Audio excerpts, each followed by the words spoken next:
Hi, I'm Professor Beck Strah. And I'm Professor Eric Bronson, and this is Prison Breakdown. 2, 3, break! Hate to spoil his fun, but we're gonna bust out of here. 2, 3, break! I'm locked in here with you. You're locked in here with me. 2, 3, break! I can honestly say I'm a changed man. No danger to society here. God's honest truth. 2, 3, break! I'm not leaving this cell. I'll get out my way. The right way. 2, 3, break! Ahoy, dudes, and welcome back to another action-packed episode of Prison Breakdown. With me is my co-host, Eric Bronson. EB, how you doing, baby? Ahoy, ahoy. This life is good, so I'm doing great. How about you? I am outstanding. We are still on holiday break, and you know we're living it up, dude. We got a little. We are. We got another week to go before we're back in the hot seat. I know, and it's wonderful that we get to take some time and focus on things that are important, like this podcast. Yes, indeed. Unfortunately, we've missed Eric for the last couple of episodes, but now he's back and he's recharged. He's better than ever. He's gotten all the drugs and alcohol out of his system. And he's here to Maybe I have, right? Yes. Maybe that's what we need to get through this show. Maybe it drives you to drink. It's a reciprocal relationship. Yeah, that's right. My secret to getting through the show. So. Yes, and Brit struggles a little to listening to us live banter on about nonsense related to prisons. Mm-hmm. Now, Eric, tell me, you've been gone for the last couple episodes. What prison-related stuff has happened to you in that time? Oh, well, I tell you what, not too much prison-related stuff for other than, what's been going on in the news and going on in society. Obviously, the last news off the razor wire that I did was about the case in New York where 14 staff members ended up killing that inmate by beating him and when they transferred him at that medical center. And then, a few other things, but nothing too much prison related. How about you? You've been spending a little time behind bars, haven't you? Indeed, I have. I went through the new employee orientation at Rhode Island Department of Corrections, and let me tell you, it was wonderful. It was honestly awesome. I was not looking forward to it at first because I was thinking I've been through this too many times. I was a corrections officer. Right. I shouldn't have to go through right. this. And then I get there, and I'm entranced by some of the stories that I got to wonderful. Hear, and some of the guest speakers were great. And we got to hear a couple-hour presentation about inmate suicide and risks of suicide, which I can even spin into a future topic here for the podcast to educate the masses. But it was cool. It was useful. It was fun, and I think that they're doing a bang-up job over there at Rhode Island Department of Corrections. They seem to be focused on the right things, and they have their training staff really aimed toward promoting rehabilitation in the facility, and I think that's cool. Wonderful. Now, this is the third. Would this be the third orientation you've had to go through for a different Department of Corrections? One in Washington, one in Mass, and one in Rhode Island? Yeah. I don't think I ever went through a full one in Mass. I think I went through a few piecemeal ones for the different facilities because I was working with inmates at one. I don't think I ever went through a full one. Yeah, because I'd been there in different capacities for long enough that I'm just part of the background, part of the scenery. I'm like a painting for the department. Yeah, right. That I occasionally talk to. Is there anything shocking from the training? Anything shocking? That's a very good question. I was surprised that they actually put forward such a progressive philosophy toward rehabilitation. Honestly, I'm always pleasantly surprised if a prison system elects to do that and how they want to promote inmate rehabilitation and inmate betterness. And when they put forward the philosophies of Oh, there's people like you and me, a lot of them like emphasizing the nurture elements of nature versus nurture, Yep. recognizing that sometimes people have broken elements that can be fixed. I like that. That's how I come across in my own philosophy about prisons. And I like to see it like when a place is actually practicing what they preach. Great. Yeah. Well, it's also nice to know that they're doing that because, most of those people are going to end up back out on the streets, and we want them coming back out, an improved individual, not coming back out in a worse condition than they went in. Totally. Like 95% are going to return. And I believe as of this year, their 3-year recidivism rate it's like 45%, which is actually pretty good considering I believe across the US it's something like it's like 2/3 recidivism within 3 years. Yeah, it's kind of ridiculous what we got going on in the United States. Yep, indeed. Well, on that are note, we? Are we ready for a little news hot off the razor wire? I've always been ready. Hey, flip them up like hotcakes, baby. Let's go. Fresh news, hot off the razor wire. Okay, I'm sure everybody knows what the hell's been going on in California with the wildfires in Los Angeles. Well, one of the things that's been brought to everyone's attention possibly is that inmates are fighting California's wildfires. So as wildfires continue to devastate Southern California, thousands of first responders are on the ground trying to get destruction under control. And about 900 of them are currently prison inmates. Multiple blazes in Los Angeles region have burned more than 40,000 acres, killed at least 24 people, and displaced more than 100,000 others in less than 1 week, according to a report from the California Department of Forestry and Fire Protection. So the Department of California Conservation Camp Program is a group of incarcerated people who are among those risking their lives to fight flames. These are inmates that are trained to respond to disasters like floods and fires and have been a large part of the state's firefighting force since the 1940s. And pretty much they draw a lot of controversy every time they are used. And part of the reason why is simply we have inmates who are risking their lives.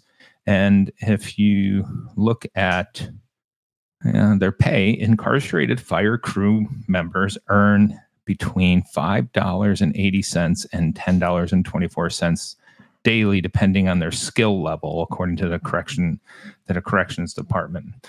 They can get $1 per hour extra during active emergencies. So in this situation, they can be earning up to as much as $11.25. They can be earning $18.25 for the day's work, according to the Department of Corrections. And it's interesting to look at this program, this conservation camp program, which is really a fire camp program, which several states have, but California has the largest one. They have 35 of these correctional institutions that they label as a camp, but don't get caught up in the name camp, because I know a lot of folks do. They say, oh, they're in a camp. They are incarcerated at a minimum security institution that is just has the label of a camp. And they run these programs. And as I mentioned, there's 35 camps operated across 25 California counties. Inmates learn to respond to all types of emergencies, such as fires, floods, and other natural disasters or man-made disasters. And of those 35, 2 of them specifically are for incarcerated women. So 33 of them are for men. So a very popular program throughout the West, and then in other places throughout the South. We don't seem to have many of them up here, but it's an opportunity for individuals to learn about conservation. They do have other programs available to them, such as college programs. They do have plenty of rehabilitation. anger management, all of those things. But one of the biggest things they do is they learn how to fight fires while incarcerated, so that they can be deployed throughout the state during these fires, which obviously California has, annually. But Right. the controversy is the amount of pay that they're getting, and also, they are risking their lives to fight fires. And so it goes back to our trip to Louisiana, right? Are the inmates who are in the prison rodeo being exploited? And are these inmates that are in this camp program, are they being exploited to help fight fires? Because we're not just talking about they got 900 firefighters out there that are inmates. Jesus. That opens up a very interesting question. So Newsom put it into law where people who are incarcerated and firefighters can actually get firefighter jobs when they get out. So that is the one encouraging element I see of the program, Right. is it opens the civil service door a little bit for people to actually get jobs when they are released. I don't like that they're getting $18 a day, and I don't like that they're putting people so far at risk. I don't know. I'm really divided on these programs. I don't think that it's a great idea in the first place. Why do we not have better stocked firefighters? And firefighting is one of those things that's so done on volunteer basis anyway. Right. And it's I think it's one of those. I agree with you about this can lead to a real job, and it's a good job. Firefight. That's a good job. There's it's not like something where they're doing crap work when they get out. They're going to get a good job that pays well and has good benefits, and as something they can live the rest of their life doing.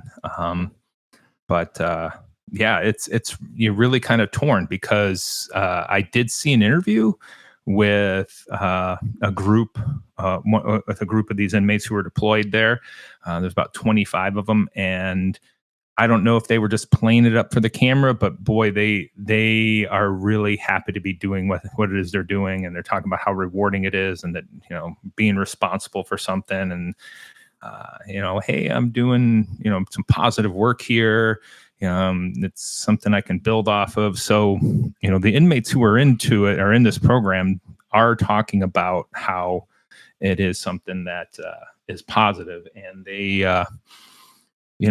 obviously they, similar to the same thing that they say in Louisiana at the state penitentiary, there is that the inmates volunteer to be in these programs. Nobody's forced into doing it. So it's a tough one, because again, that, on one side, I'm like, okay, this is great that they're out there doing it and helping out, doing something responsible. And man, it'd be great if we could pay them more. But is that just exploiting them more because we're dangling that carrot out there for more of them to want to be a firefighter? We're giving them hope. I don't know. It's a question that's unanswerable without the data, and it opens up an interesting conversation, I suppose. I hope to see more former inmate firefighters populating California throughout the different cities and towns over time. But I think it's something that's also too new to really have enough information on. One interesting thing, speaking of on these lines with like hope, one interesting thing I learned during my orientation with Rhode Island DOC, we had talked about the dog training programs in the past. The only inmates who have access to that program are those doing life without parole. And if you're doing life without parole, they do it to give inmates hope and to give them something like an outlet, because inmates without hope can be more dangerous and can be more like self-harm would probably be more likely. It's just a tougher situation for them. So if they give them something to do, they can feel like they're giving back to the community and in some ways making up for the harms that they've done. That's really interesting that it's restricted to those inmates. Yeah, you and I have seen the program a few times, the NEATS program, and they had never ever mentioned to me that it was only life without parole. But this was something I learned in training, and I think it's a cool idea. It gives people an outlet. Yeah. Well, it's, I think the thing that's, when I've seen the dog programs before, because they're all over the place, right? Right. And this is obviously starting to spill over into our topic for the day. But, oftentimes it's for drug offenders, nonviolent offenders.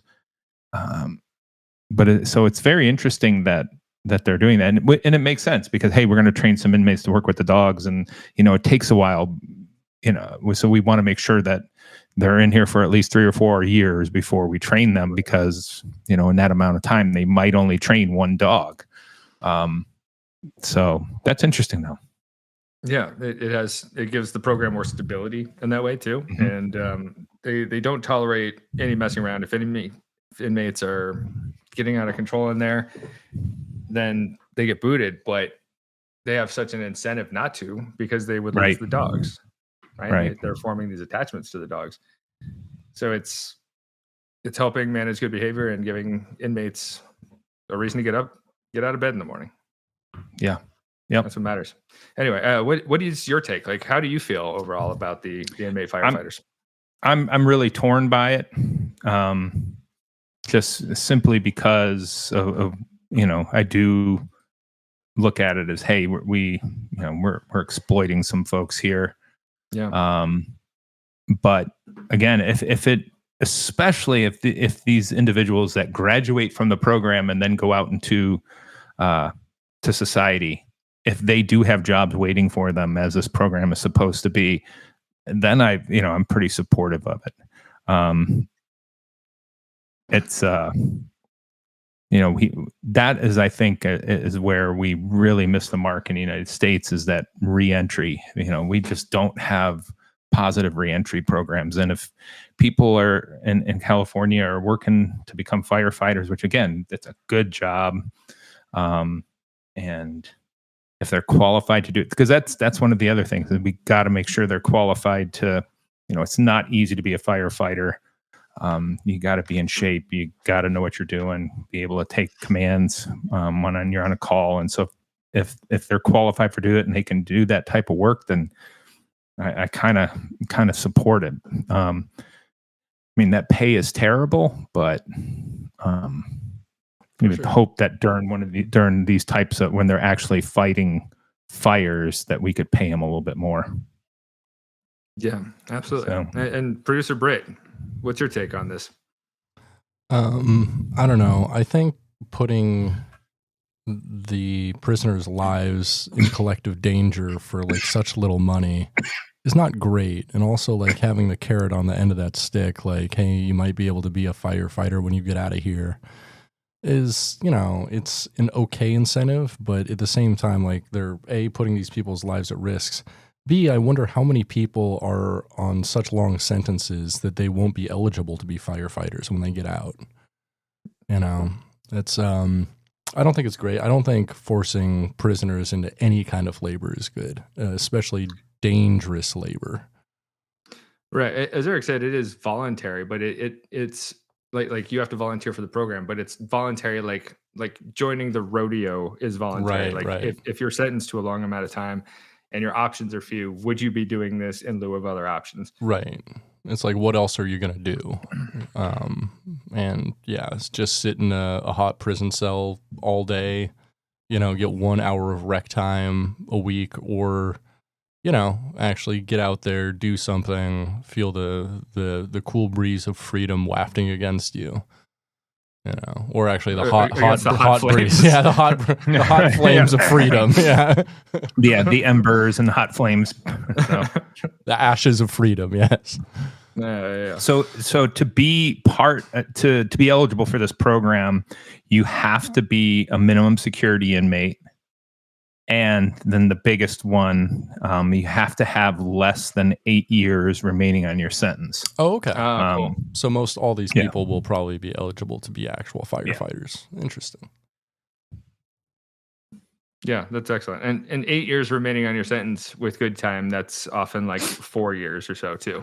Right. And I got to believe that if you participating in this program, and it does talk about on their webpage that this is a good behavior program, meaning they have to have sustained good behavior going into it, and that it will count towards good time on the back end. So And, that'll help them get out earlier. A big part of me too wonders like how many of these people will actually be eligible to be firefighters later, because at least well-paid firefighters in this day and age are almost all exclusively EMTs as well.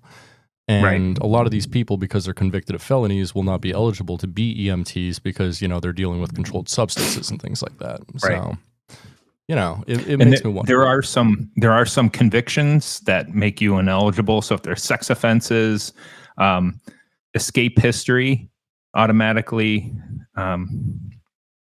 makes you ineligible. And then the third category is arson, shockingly. No arson in your past. Oh, no way. Yeah. And then the other things is they do mention is if you have any active warrants or medical issues, then you can't, like if you can't carry the hose, then obviously you aren't going to be able to do it. Like emphysema would not be helpful for a budding firefighter. Yeah. So it's again, it's one of those. I'm really torn between this. It's I think there are a lot of positives, but there's also some huge negatives with this possible. So totally agree. I'm glad you brought it to our attention. Thank you, Eric. Yeah. Now, with that, shall we move on to the main event? The main event.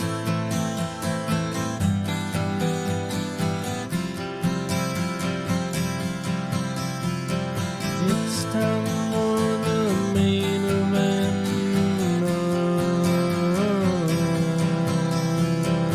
It's time for the main event. It's time for the main event.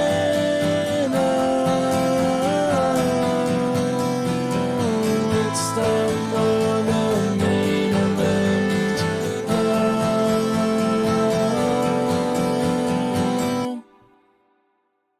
The main event.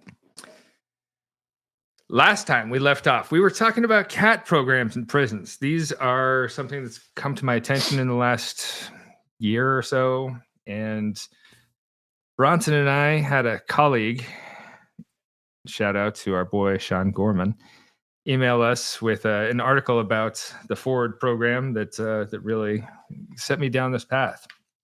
thank you, Sean Gorman. Thank you, Sean Gorman. Shout out to you. Yeah. And the JSTRI. And while we're at it, shout out to the School of Justice Studies. Absolutely. Shout out to the School of Justice Studies At Roger Williams Supporting us. University. Yeah, exactly. When programs in criminal justice, forensic science, legal studies, cybersecurity, and graduate programs in criminal justice, leadership, and MPA. Yeah. So thank you for your support, School of Justice Studies, but also our folks over there in the Justice System Training and Research Institute, where Professor Gorman works. Yeah, Gorman, you're doing a bang up job, man. Keep it up. Now, talking about CAT programs. Last time we went over a bunch of different CAT programs, some of the modalities they use, and some of the effects they have for inmates. But CAT programs have also been used for displaced and difficult animals too. Eric, are you familiar with the Dixon Correctional Institution in Louisiana? No, I'm sure not. I don't know that one. Oh, well, our boy Burl Kane, he was warden over there before he became warden at Angola. Okay. And he actually decided to keep living there for some reason because he liked the house better than the house at Angola. So the Dixon Correctional Institution in Louisiana and the Fort Pocahontas Correctional Unit in Virginia, both of them took on animals, including like dogs and cats and poultry during Hurricane Katrina.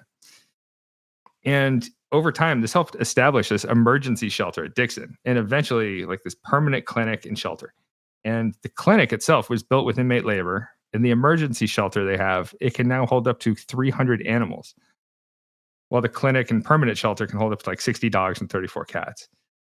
Inmates work at the animal shelters there, but it's not really integrated into the housing. And one cool thing is it's the only shelter that they have in the parish and volunteers will take animals to local events to help promote their adoption, like the prison rodeo. They'll take dogs and cats. So they're doing a good thing by having inmates staff this animal shelter. It'd be cool if they had more than one, but at least it gives the inmates something to do, and it makes it the prison the animal shelter.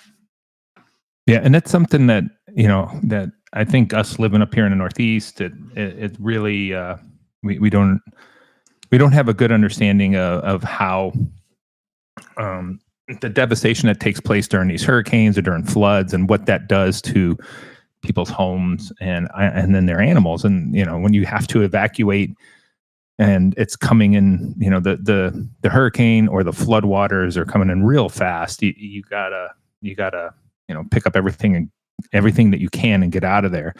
And to be honest, us up here in the Northeast and throughout a lot of suburban areas throughout the country, we have these rules and laws about what we have to do with animals and keeping them in the house or keeping them on our property.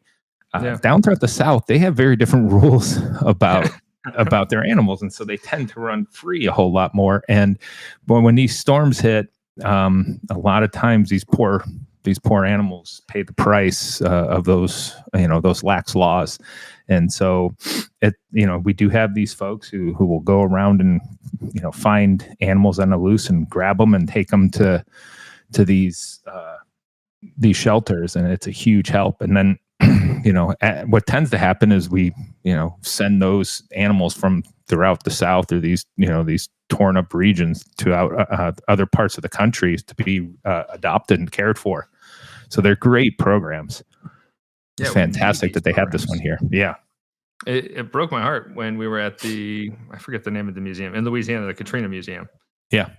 And we were reading about there was a guy he's like trapped in his attic with his two cats trying to get out. Like it has a lot of a human toll, and that we hear about, but we don't hear enough about the toll that there is on animals in conditions that like natural disasters. What do we do? I would not want to leave my home unless I could bring my cats with me if there's something going on like that. Right. It's you gotta. Some folks end up making a choice, and sometimes when things start going the wrong way and doors get left open and animals escape, so it's hard to find those animals sometimes. Yeah, man. I don't want to deal with that. Yeah. And so there's also a program at Larch Correction Center in Washington State for adopting behaviorally challenged cats. And the prison administrators there originally considered a dog program. And then they had conference, and they decided dogs are too macho. And the inmates would be better with cats because they have to work harder to get a cat's affection, which I agree. But inmates get screen trained, and they get 35 cents on the hour for working with the cats to try and help socialize them for adoption. We also have cat programs where there are facility cats. There's a detention center in Lincoln County, Nebraska that got some media attention back in 2011 when the sheriff adopted 3 cats for the facility. The cats at the jail here share a common space with 20 inmates, and it's a safe environment for the cats. Some inmates going into it were pretty reluctant, but since it started, there have been no complaints. Cats would be such a nice force of nature in a prison, don't you think? Absolutely.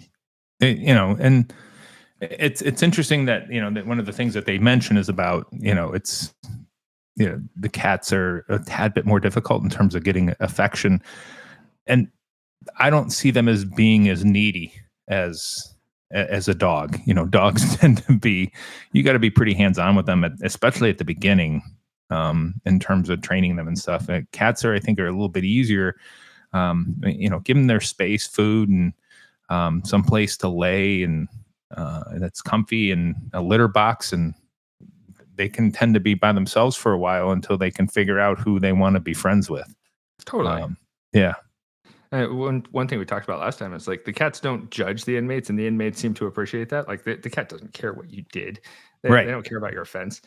And so they appreciate that. But also, like with dog programs, there's a schedule. They have to get up with the dogs at a certain time. They have to run through these different training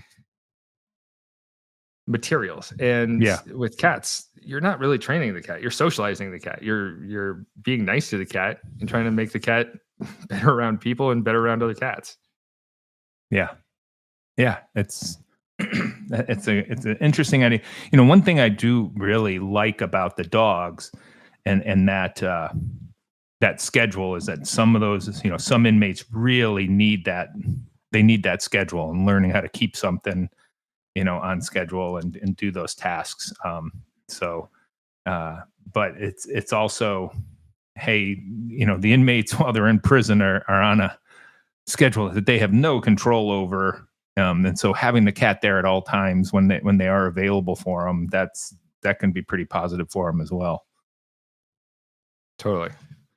And we also have a program in Nevada. There's a local rescue organization, and they trap these colonies of feral cats, and then they give them some sterilization, some vet care, and they pass them off to the prison. And the prison has reported no issues with the cats there, and a significant reduction of the rodents in the prison area. So they're taking on the cats for like the initial reason we started bringing cats into the house in the first place. Help us cut down our rodent population. If we have rats, guess what? We got cats, the natural predator. Yeah, exactly. Because we, you know, especially if the prison's at all a few years old, you know, you're going to have some creatures run around that the cats can help you with. Yeah, for sure, dude. You're running a leaky ship. You got to yeah. As far as cat ownership in prisons, it's unusual for inmates to have any ownership of cats in the traditional pet owner relationship sense.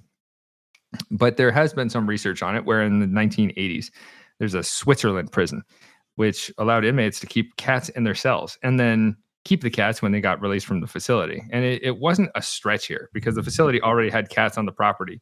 So it was just giving the rubber stamp for inmates to go ahead with bonding with the cats. And in 2003, someone actually did a study on this. And it was seen that everyone involved in the prison reported favorably on the program. This is the inmates who had the cats. This is the inmates who didn't have the cats, and the facility staff. Everyone thought the program was helpful and made for a good environment. That rocks. Inmates with the cats, they had some psychological benefits. Inmates without cats liked having the cats around, but expressed some concerns that they did not want the cats confined and punished like they were being punished as inmates.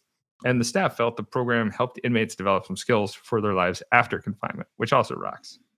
It's interesting that the one thing they point out is that they're worried about the cats being punished as they are.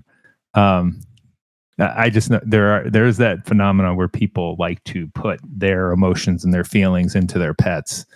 You know, where they say, "Oh, well, they're experiencing this right now." We don't actually know. No.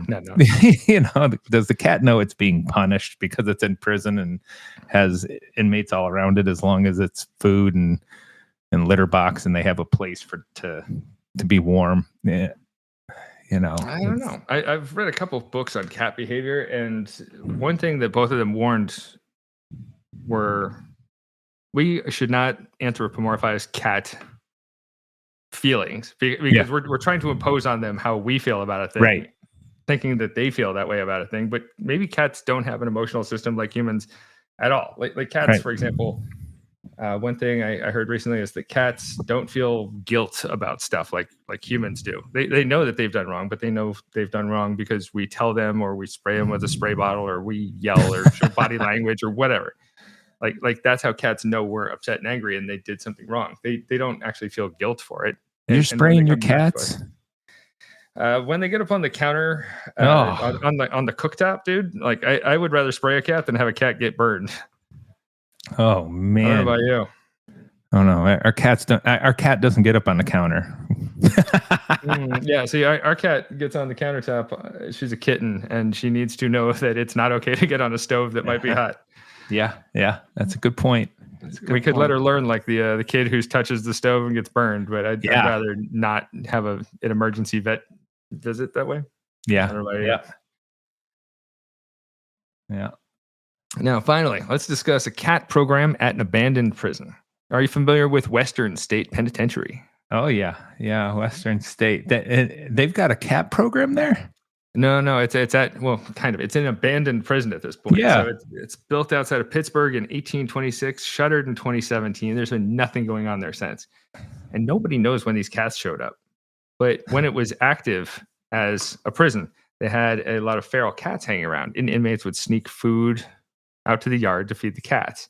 And at one point, there was like over 100 cats that showed up at the prison, and over time, cats have dispersed. It's been closed for a while, and now we only have 7 cats left in this colony. And the cats are taken care of by local residents. And there's like a group of 4 residents who are always coming through, making sure the cats have food and shelter, water, and any kind of vet assistance they need. They even have like an Amazon wish list that you can access online Really? that offers assistance for the cats, like cat supplies. Oh, that's fantastic. Yeah, I'll see if I can find it, and we'll put the link in the description. But the caretakers are all people who live nearby, and they'd heard reports of these cats living at the facility and wanted to check it out.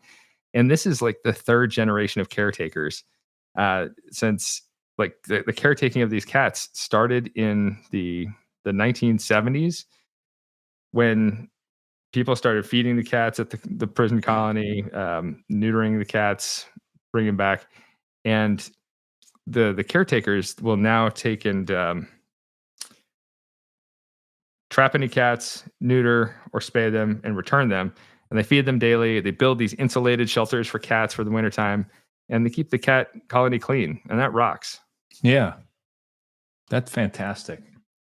It's expensive though. The cats cost roughly like $6,000 to $8,000 to care for on average, and every year. And volunteers over time have spent up to $14,000 to keep the cats healthy.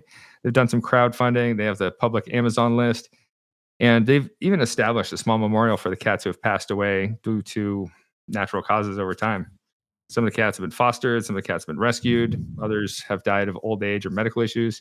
Pittsburgh itself has a significant stray cat problem, with 1,500 cats trapped, neutered, or spayed and returned in 2023. And the city itself actually has a cool program where every household within the city limits can get vouchers for 5 free spay and neuters every year.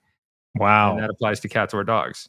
So if you live in Pittsburgh, it's free to get your cat neutered or spayed or dog. And they just offer that to residents as part of, hey, let's keep pet populations under control. Wow, that's a fantastic program. I totally agree. The cats might have to find a new home shortly, though, since the state of Pennsylvania owns the prison ground still, and they are hoping to redevelop the land or sell it shortly. That's interesting too. I mean, I don't. It's interesting because what the hell are they going to do with that land? There's not a huge push for. We know there's lots of empty spaces. Why are they going to take something like that, where they're doing something for animals that's good? Why are they going to go and remove that? And I guess they're just looking at it as, hey, we're just gonna let somebody else develop it. Although I don't know. There's too many other places that you can develop something that wouldn't cost so damn much to tear it down. It seemed like. No, you're from parts nearby. Have you been to Pittsburgh? Oh yeah, yep. And have you seen Western State before? Have you been there? Just to drive by. Nothing. We didn't get out and look, obviously. But a good old Auburn style prison. Lovely. Yeah. So again, to take that down and to put something else there, where I guess would cost a fortune. Let's keep letting the animals run around there and take care of them there. Yeah, make a more formal cat shelter or some kind of like cat preserve or pet preserve, something, animal preserve. Now let's examine some of the challenges of cat programs. I want to be realistic about this because it's not that easy to run a cat program sometimes. Like, administrative support can be difficult. Some people are going to be skeptical just off the bat about the privilege conferred to inmates by allowing them to even have a pet. And there's also been some concerns cited over safety for the animals, which I understand, but there have actually been no reports that I've been able to find of inmates harassing cats or hurting cats, which that's good so far. Yeah. Sometimes the physical space in prisons is not appropriate for animals, though. If we have a dormitory environment, it becomes a little easier. But small cells might not be that accommodating, especially when we have to account for a crate and litter box. There's so little room in cells that we might not have a lot of room for cats. Well, that's what I'm wondering about these programs. Obviously the dogs in the dog programs, they're in the cells with the inmates. Yeah. And those inmates are allowed access to being able to go outside a whole lot more often because if the dog needs to go, they let them go outside and hit the grass. With the cats, if they have a bigger cell, I think that would be a good program or it would work. But, what about just having them out in a day room? And that's where they can have, spaces for them to sleep, or that's where they can have their litter box and their food. I think that would be better than, sticking them in the tiny cells. But I don't know. I don't know how all the programs are run. I agree. And with the litter boxes, cats can be territorial, so that might create some issues. I don't know. It does create logistical challenges like this, though, where it's like we can look at these from a distance and be like, wow, that's incredible. That looks easy, but it's not that easy because there's logistical challenges like this. Which I respect them being territorial over their litter box. I'm pretty territorial over the toilet too. Do you have like your own bathroom at home that's just like your name is on the door? There's one that's we've got the the large bowl. That one's mine. Yeah. You need the large bowl. Yeah. Just like these programs, they need consistent financial support. So the programs themselves often rely on donations and volunteers. And some of them may even have to apply for grants at times to help handle the expenses.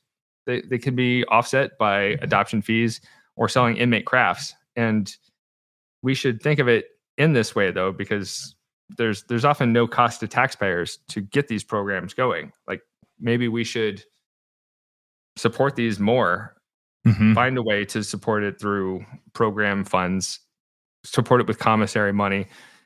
You can find ways to support it. Like allow inmates to make crafts and sell crafts in the visitation room or at events like how Angola has the rodeo. Right. But I've also there's got to be ways. I mean, here's the other thing.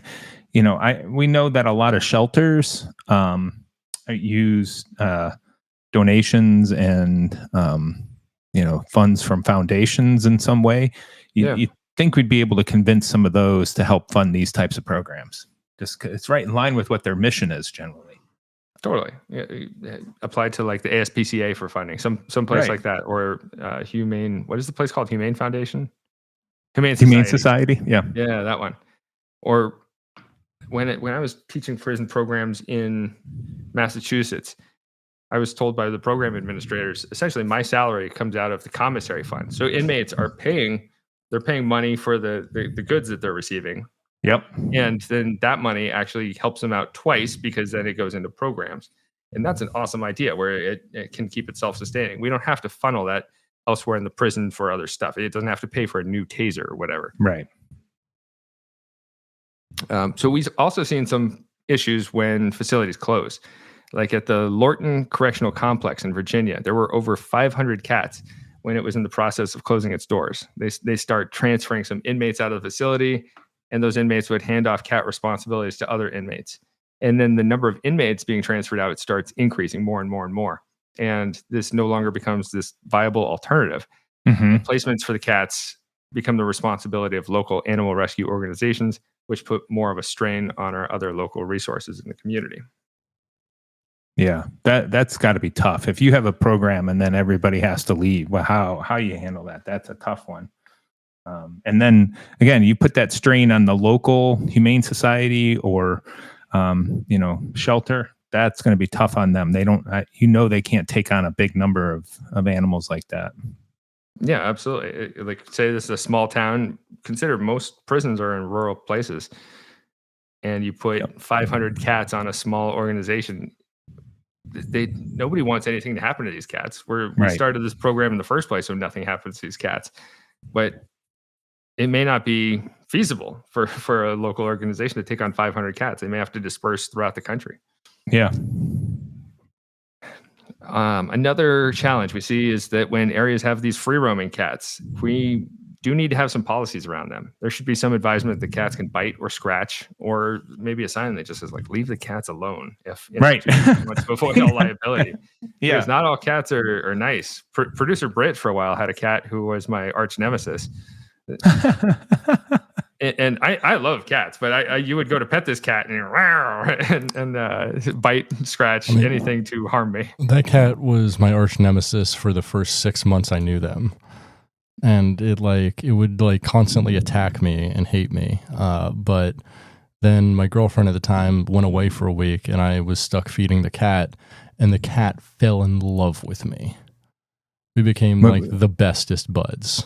Was this cat's name Lucifer? No, it was Chinook. Oh, okay. All right.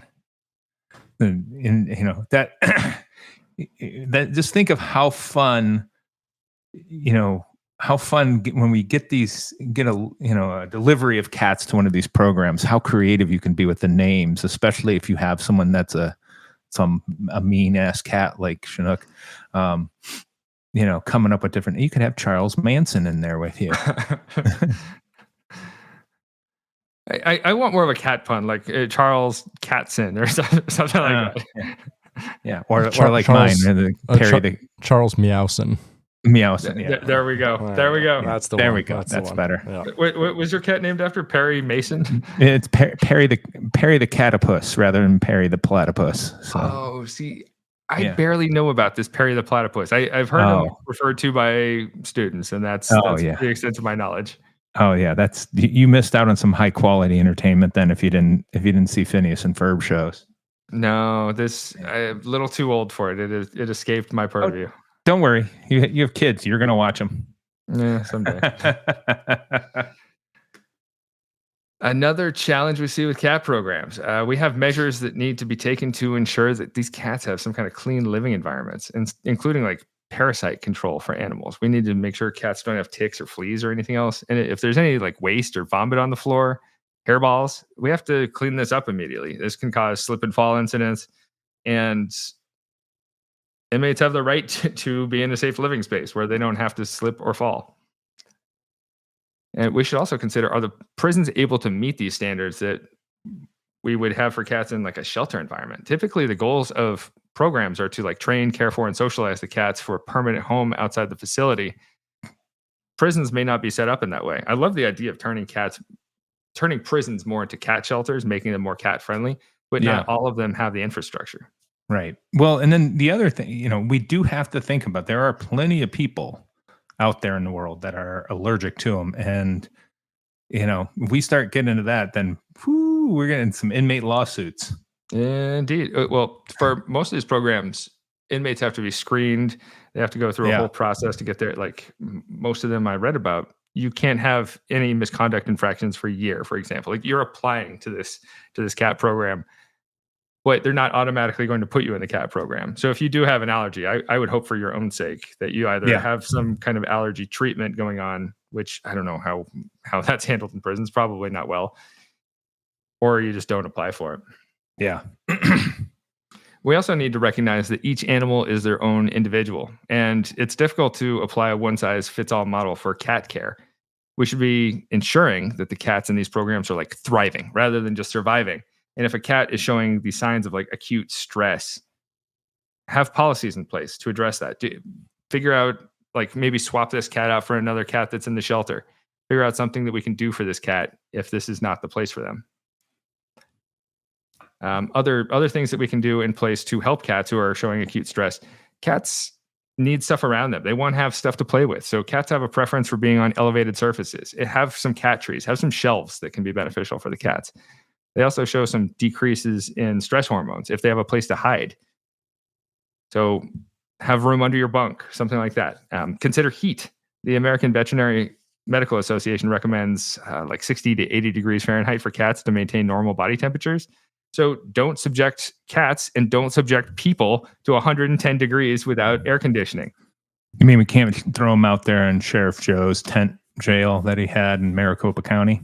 No, absolutely not. Or like some of the, Yeah. the prisons in Texas that have no Right.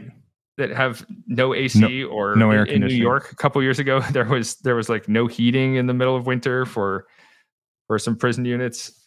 Like, make sure the cats are being treated very well.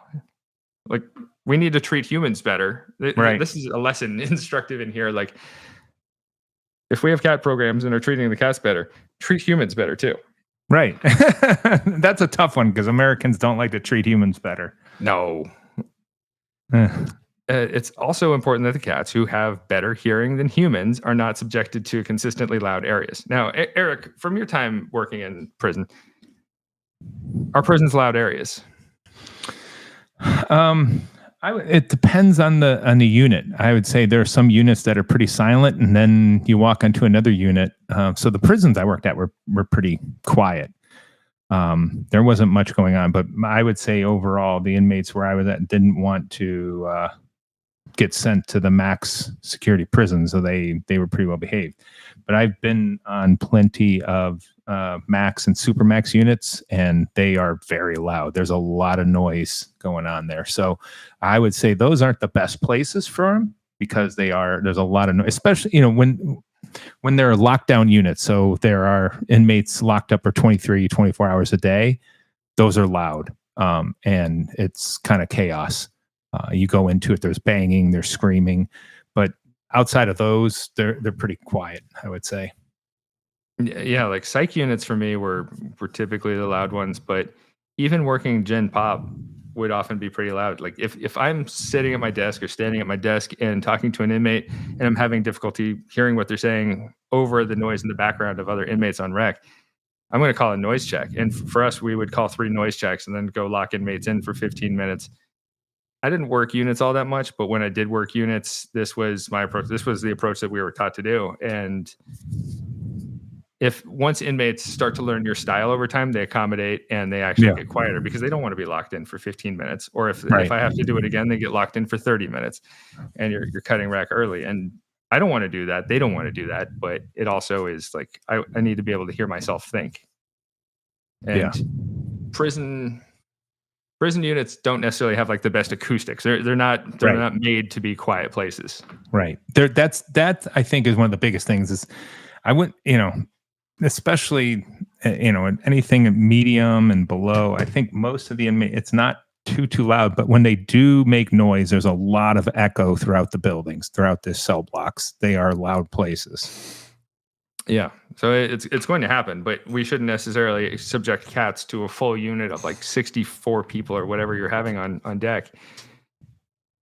When these places have like 30 inmates or 20 inmates, you can keep the noise down. You can keep it more contained. Great. If you have the space in your prison to do this, why not? Right. What is this? Right. Absolutely. The final challenge is adequate sanitation for the animals. We don't want to transmit any diseases between the cats here. We want to make sure the cats don't pick up anything along the way. We want everything to be copacetic for kitty cats here. So keep it clean. Now, let's talk. We talk challenges. Let's talk some of the benefits. From Indiana University, we have Professor Monica Salinas-Saunders, and she suggests these cat programs have been really impressive with lowering recidivism rates. And one study by Sarah Leslie out of the University of Washington followed 96 participants following cat programs. And she found a 46% lower recidivism rate for inmates who participated in the cat programs compared to the rest of the prison population. 46% reduction is huge. We never see massive these kind of gains. Right. That's massive. That's paying for the program itself. That type of reduction. Yeah. That's phenomenal. If we can do that, why not put taxpayer money into this? Right. Great. It's helping cats out and we're bringing less people back to prison. So why not? Another study in Washington reports that the average 3-year recidivism rate is around 28% for Washington State, but for inmates and pet programs, it's only 5%. Whoa. and I should note that's across all types of pet programs. Yeah. And across all types of pet programs, we haven't seen any negative effects pertaining to recidivism. It's either been no effect or lowered recidivism rates. Great. They're phenomenal. The pet programs are phenomenal. And there is some evidence cited that inmates who interact with animals while in prison will also experience these reduced stress levels. And some other evidence has been more difficult to quantify, such as like increases in self-esteem. It's something we want to see, but like, how do you quantify self-esteem? A lot of people haven't studied this yet. But in some places, we see fights went down significantly, and inmates stopped carrying weapons altogether when assigned to cat units or dog units. And one study in Ohio,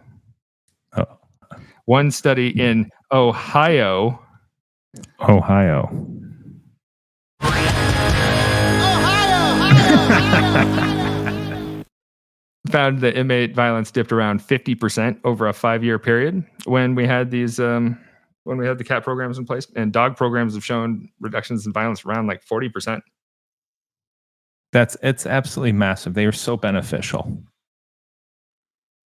So beneficial. Now let's talk about like designing programs. When we design prison programs, there should be some kind of, we should be working backwards from criminology, right? There should be some kind of criminological reasoning behind them. Like, we start with a criminology theory about why people commit crime, and then step backwards and go, okay, so we know the reasons why people commit crime according to this theory, so our program should address those reasons. So if my theory suggests people react to strains with poor coping skills that lead to crime, we teach people these coping skills. Or if we're working with a theory that suggests people commit crime because they're lacking close and personal ties, maybe we try to build up these connections for them, give them the skills to build interpersonal connections. And I recall having a conversation with my PhD advisor, Natasha Frost, at one point on the topic of dog programs. And she said there's no real criminological reason why these programs should work, according to theory, or at least not one that's been identified clearly in the literature. But yet there is an effect, and they offer this weird anomaly amongst prison programs in this way. Yeah, the fun thing is sometimes the research doesn't always fit what's happening. And I think, it's just one of these things that we haven't studied them enough. I really believe that, these state programs are stretched so thin in terms of Department of Corrections are stretched so thin in terms of their budget that just implementing the program exhausts more of their funding. And so therefore they don't want to fund anything else in terms of the research, which obviously is going to cost a little bit of money to say, hey, here's some criminological reasons why this works or doesn't. We need more opportunity to go and do this research to say, here's what's happening. Yeah, absolutely. We need more evaluations of the programs we have. And with pet programs, the best rationale I've been able to find in terms of like, why do these work is there are some ideas put out there to suggest pet programs can be a form of restorative justice, like connecting offenders back with their communities. The offenders in the needs program, the dog training program at Rhode Island DOC, for example, the guys, anytime I've talked to them who are involved, they have said, it helps me feel like I did something wrong, I hurt the community, and this is a way that it feels like I'm giving something back to the community. Yep.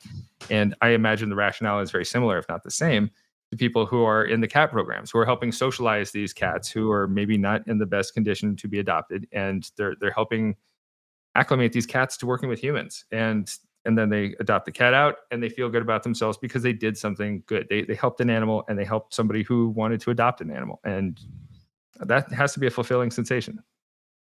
Yeah, it should, and it should be, because that's a great thing that they're doing, and I think one of the biggest things that these programs teach the inmates is they're responsible for something, because they've been responsible for nothing throughout their life. It's just they didn't take care of themselves properly, their families. It's a real opportunity for them to learn how to be responsible for something and grow from it. Yeah. These guys so often have, like, many of them have not held jobs. Like, right. This gives them responsibility for something bigger than themselves. Yep. And prison administrators also seem to like the programs. There was a study that surveyed 61 prison administrators over the U.S., and over 1/3 of these administrators reported that inmates from pet programs found jobs working with animals after release. And 60 of the 61 administrators said they would recommend pet programs to other administrators. And that's again going back to when we talked about the firefighters at the beginning. Inmates, when they leave institutions, have a very small pool of places where they can get jobs working with pets, whether it's grooming or training, dog walking. Those are things that they can do right away. Again, this is a great opportunity for the inmates to participate in these programs. There's just not enough of them. Absolutely. And I'm sure there's always a market for it wherever you go. Like people will need a dog walker or a dog sitter or a cat sitter, whatever it is. Yep. So besides the effects that we're seeing out there, it's not just about recidivism rates. These programs also help inmates learn soft skills like personal responsibility. It increases self-esteem, confidence, inmates' empathy, and self-efficacy. We talked about this a bit last time, but some inmate programs have also resulted in significant reductions in medical visits for inmates with anxiety and depression. And it's nice, too, that inmates report this enhanced calmness in the prisons. Inmates communicate better on these units. They feel like they have more agency, like they're making a difference in someone's lives. And research shows that pet programs result in enhancements in emotional intelligence, coping skills, improved work ethic, and greater employability and job readiness when they get out. Just the fact that we're teaching, and again, it's not an obvious skill that we're teaching them. We're, just getting them to be empathetic. That is such a huge thing that when they go out, it totally transforms the individual when they are in society and reduces, or I should say it increases their conflict management skills, because when they are in a situation where they might see it as something where they need to turn to aggression, they're less likely to do that. Just having some understanding of others, that they might need to be a little sympathetic that people are struggling, and maybe they get that just a touch of it from understanding that a cat or a dog or a bird is struggling and they need to be sympathetic towards them. So I think it's not, there's a lot of skills that they're gaining by being in these programs that might not be obvious to us from just the outside view. Totally agree. I want to end on talking about one inmate's experience. One inmate identified as LaRussa. He was incarcerated for conspiracy to commit a robbery. The robbery went sideways, and his accomplices killed 4 people. And he's been incarcerated, and he got involved in a cat program in 2017. And he met a cat named Clover. He goes head over heels for this cat, Clover. And they end up adopting Clover out to his wife, who's still out in the community. And LaRussa suggests the program changed him a lot. He learned to care about something more than himself. Now he cares about cats. He's trying to help them. And he and the other inmates feel as though they need the cats, and they realize the cats need them too. And he said that, like, if you put somebody in a room with cats, it's like prison isn't quite so bad anymore. And feeling needed by the cats, maybe that's helpful. Like there's this reciprocal responsibility that they have to the cats, and then the cats help them. That can be, there's a beautiful thing in here. Yeah, definitely. When you know that you are, again, going back to that responsible, but also feeling needed, or just, having these individuals, again, who are coming from a very different place than most people in society, that need to, or that animal's need to connect with the human really can make a difference for how they're looking at themselves and how they, their importance of their day. And, men have this great ability to put up a facade that they're tough, and, that hypermasculinity really can hide a lot of things. But, knowing that there's an animal that needs some affection from you, that can really change their outlook on things. Absolutely. This nice softening influence that maybe we need in prisons to make them less hypermasculine, to make the prison code less dominant. It gives inmates an outlet. It helps out cats who would be in kill shelters otherwise. Like it's a win-win across the board. again, we have challenges to implementing them in the first place. I get that, and that's why I wanted to review the challenges in the first place. Yeah. But it's not impossible. And if your prison is able to accommodate something like this, maybe this is a cool option, guys. Yeah, absolutely. That's all I've got on cat programs. Let's move on to Eric. What's your favorite segment of the program? Oh, I definitely think my favorite segment of the program has got to be our movie minute. Movie minute. Movie minute. Movie minute. 60 seconds with producer Britt to talk about movies. Hey, let's put 60 seconds on the clock. So, last time, Judge Beck here sentenced me to watch A Very Cool Christmas from 2004. Quite out of season, I might say. Especially since this podcast isn't going to be released until February. Great. So, Perfect timing. A Very Cool Christmas from 2004 is a holiday film unlike anything I've ever seen. The movie centers on a 16-year-old named Lindsay, played by a 22-year-old, and her quest to get the attention of high school crush Anderson, also played by a 22-year-old. Yes. In her quest to do so, she meets Santa, played by George Hamilton, who she gives a makeover in order for him to win back the attention of Mrs. Claus. After the makeover, Santa convinces Lindsay to join him on his Christmas delivery route. He shows her how, by ear manipulation, how he does all sorts of magical things, from making presents shrink, to getting down a chimney, to getting a 2003 Ford Thunderbird on a roof without it structurally collapsing. Lindsay's parents notice her absence, and along with her best friend Paige, who is another 20-something high schooler, they frantically search for her. Compounding the situation is an overzealous mall security guard whose kryptonite is having hamburgers thrown at him by bullies, who is easily the best part of the film. So I agree so hard. He's so fun. He's like the actor the entire time is just hamming it up, and it's like fascinating to watch this guy knowing that he got paid like $1,200 for the role of a lifetime. He's in like nothing else either. No. It's infuriating. I want this guy to be in everything. No, he's a star. He's a star. Nearly all the reviews that I read said that the security guard was the worst part of the film, which is patently wrong. He was hilarious, and the actors seemed to have a lot of fun with the role, which is more than I can say I had with this film.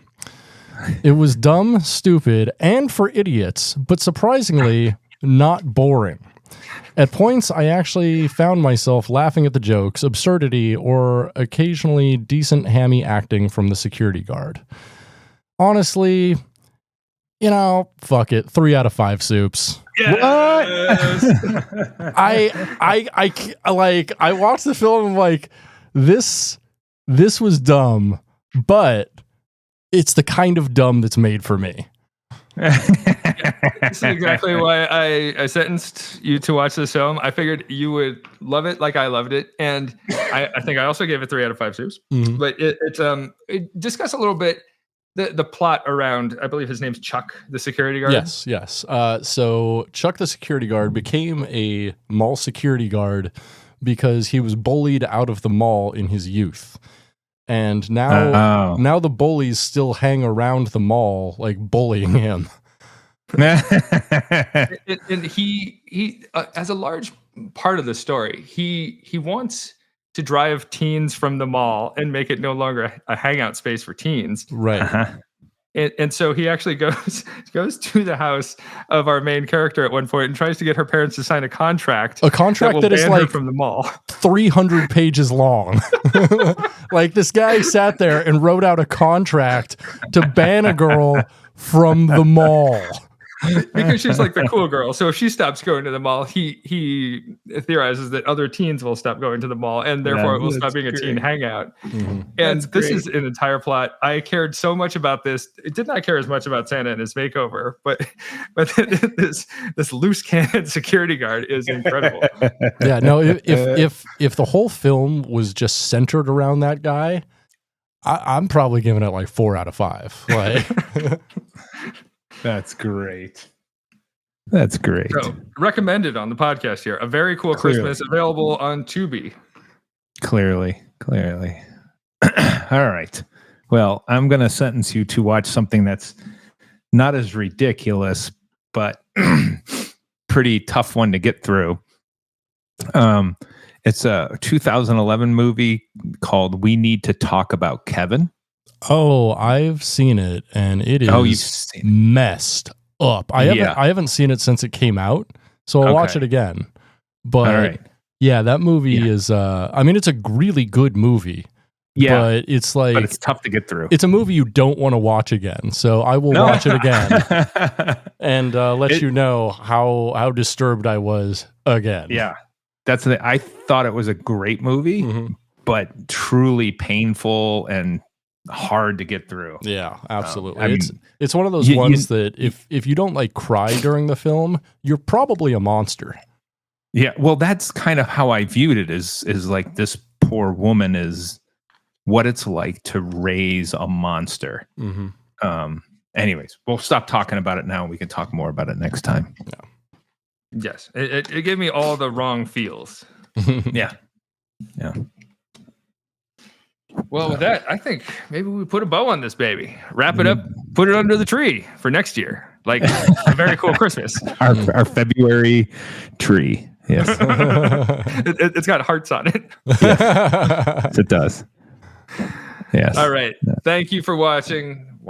Thank you for listening and watching. For our massive crowd that's watching us right now. I'm outside your window, Bronson. I'm watching you.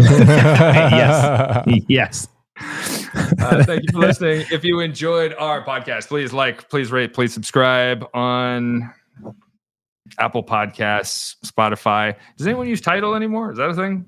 I don't know. Can you get podcasts on Tidal? I'm not sure even. I don't know. If you have Tidal and you're listening to us, hey, let us know. Tweet at Brits. What's your Twitter? At the Prison Pod. At Prison Pod. The Prison Pod, I think. Yeah. The Prison Pod. Nice. Tweet us or write Bronson. You can look him up online. Yeah, and that's better than looking at me through my window outside. No, it's not. Like I see that dome of yours through the window. Yeah, beautiful. And just don't tell the listeners that I always record in the nudes, and that's why you're out there. I think you outed yourself, Rendo. Yeah. Once more, we would like to thank Roger Williams University for being our lovely patron, and please check them out and all their justice programs they have to offer through the School of Justice Studies. All right. What time do you think it is? I think it's time to turn those damn lights out. Lights out.